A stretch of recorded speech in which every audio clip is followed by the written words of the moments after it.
Hey everyone, it's Lisa from the blog farmhousehopping.com, and today I'm going to show you how to make sourdough cinnamon rolls. Now, if you've been following along a while, you know that I already did this recipe a few years ago, but I made a mistake in the video where I said 2 cups of flour instead of 4 cups, and although I corrected it in the blog post and in the description box, so many people missed it and then end up doing the recipe wrong, so I decided it was high time to remake it. So let's jump right into the recipe. Now, I like to long ferment my sourdough cinnamon rolls because it makes them more digestible. To do this, the night before I want to make my sourdough cinnamon rolls, I combine in a stand mixer a half a cup of sourdough starter, a half a cup of water, 4 cups of flour. Today I used an unbleached all-purpose. You can also freshly mill whole grain, which I have done. You can use einkorn. Now, if you are going to use einkorn, you do need to decrease the liquid a bit or increase the flour. I find that you can't really use a 1-to-1 ratio. You don't end up with the best product that way. A half a cup of melted oil. Personally, I use a melted coconut oil, a half a cup of honey. Now, I just mix that until it's combined with the dough hook. Now, for the sourdough component, sometimes I take the sourdough starter directly out of the refrigerator. As long as I had fed it and allowed it to sit before sitting it in the refrigerator, I find that that is just fine. You could also use freshly fed sourdough starter. I will leave it down in the description box below, but I walk you through 2 weeks in the life of my sourdough starter, and I show you how I actually use it. So if you're confused about this whole feeding it and when it's in the fridge and when it's supposed to be on the counter, go ahead and check that video out. Spoiler alert, it is way more forgiving than you think. So even if you don't have a freshly fed starter, you can just add it to this recipe. Now, the next day, which is now, I'm going to add the final ingredients to my cinnamon rolls, mix up my cinnamon sugar mixture, and roll them out and get them going. Now, I've had a lot of questions about incorporating the eggs the next day. I don't like to long ferment it with the eggs in it, so I usually incorporate the eggs the next day. This is done most easily with a stand mixer. You can knead it in with your hands. I've done it. I've had people get really discouraged and say, I had to throw the dough away, I couldn't get the eggs mixed in. You totally can. Don't throw it away. Just work with it a little bit longer. I'm going to show you it's totally possible. I am going to use my mixer today because it is easier. So if you have a mixer, do that. But I've done it with my hands. It works totally fine. So with the dough hook attached and the dough I've been fermenting overnight, I'm going to add 2 eggs.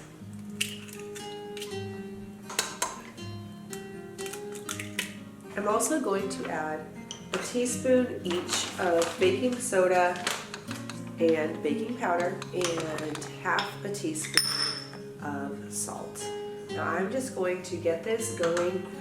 I have found that it does turn out better if you knead it until the dough is stretchy. I like to do that at this point with the eggs, not sooner, but I'm gonna knead it for about 5 minutes-ish until I'm getting a nice stretchy dough. It makes it easier to roll the dough out, get it really big and flat, which makes for a nice cinnamon roll that you can roll very tightly and end up with a lovely swirl.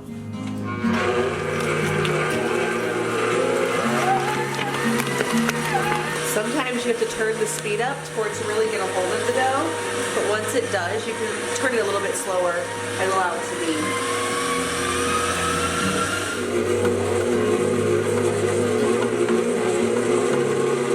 This is what we are going for. Notice if I pull this dough up, it's really stretchy. It doesn't really stick to my fingers at all.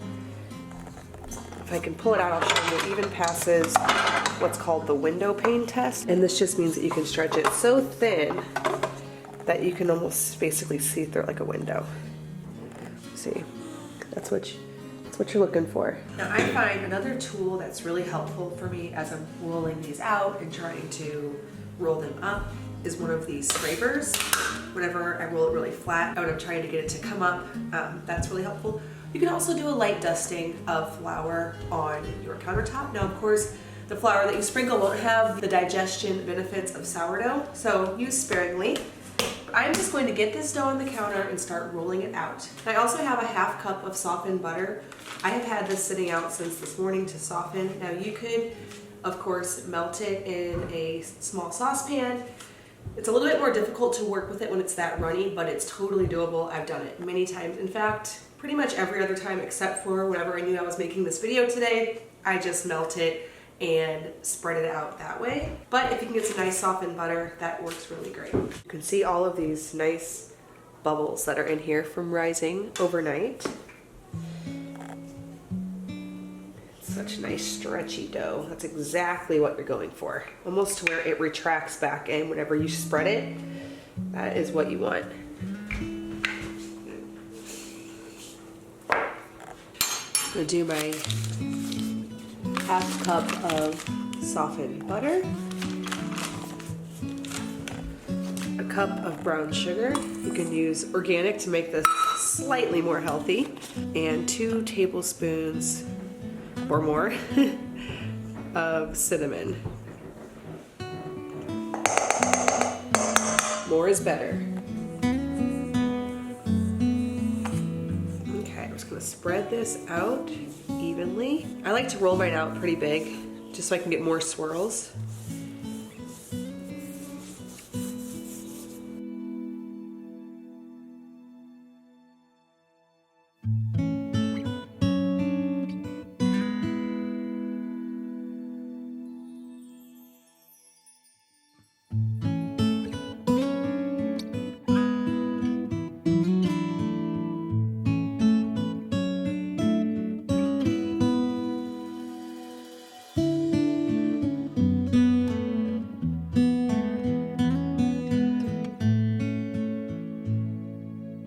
Just going to pinch it here after rolling it. And next I'm going to grab some thread to cut this. I usually double this thread up so that it doesn't break. And I slide it under, and I do about, I don't know, 1.5 inches, maybe 2 inches wide. Probably more like 1.5 inches. Notice how you have quite a nice swirl the larger you roll it out. That's what I really like. Right now that I have these all nicely in my, I believe this is a 12-inch cast iron skillet, I'm going to pour 1/2 cup of heavy cream over top. Now, in my old version of this, I had you rise them for a while first, just putting them on the stove to rise. I have since found that when you add baking powder and baking soda, that they rise just fine without that additional wait time. So now if you want to make cinnamon rolls early in the morning, you've soaked them the night before, you don't need to wait hours in order to make them. I honestly will pop them in the oven just like this. Now you can give them time to soak up the cream and rise a little bit, or you can put them directly in, which is what I most often do, and I'm gonna do right now.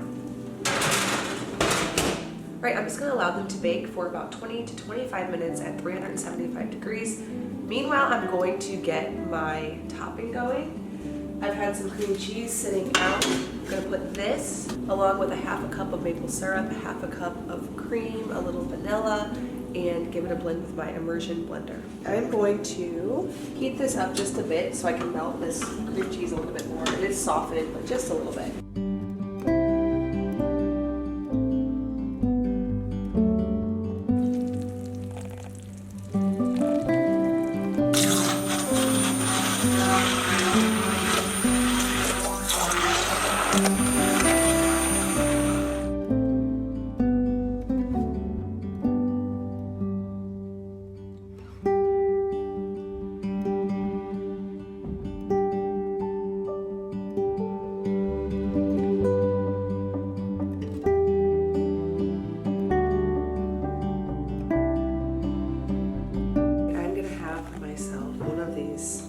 Seriously soft, so delicious sourdough cinnamon rolls. So good. All right, well, I hope that you've enjoyed this updated version of a years old recipe that's been on the Farmhouse on Moon blog and YouTube channel. I have deactivated the old one so that only the one with the right measurements and a lot of new tips that I've learned since first making this recipe. So many things that make it a lot easier and the end result more delicious. You can also get the printable recipe over on the blog, farmhouseonmoon.com. It is also in my free sourdough ebook, a 50+ page guide with all of my favorite sourdough recipes. You can find that at bit.ly/farmhouse sourdough. I will also leave links to all of that in the description box below. As always, if you're brand new to this channel, please hit the subscribe. Make sure to like it if you liked this video. I make 2 new videos every week on food from scratch, natural living, and a handmade home. Thank you so much for stopping by the farmhouse.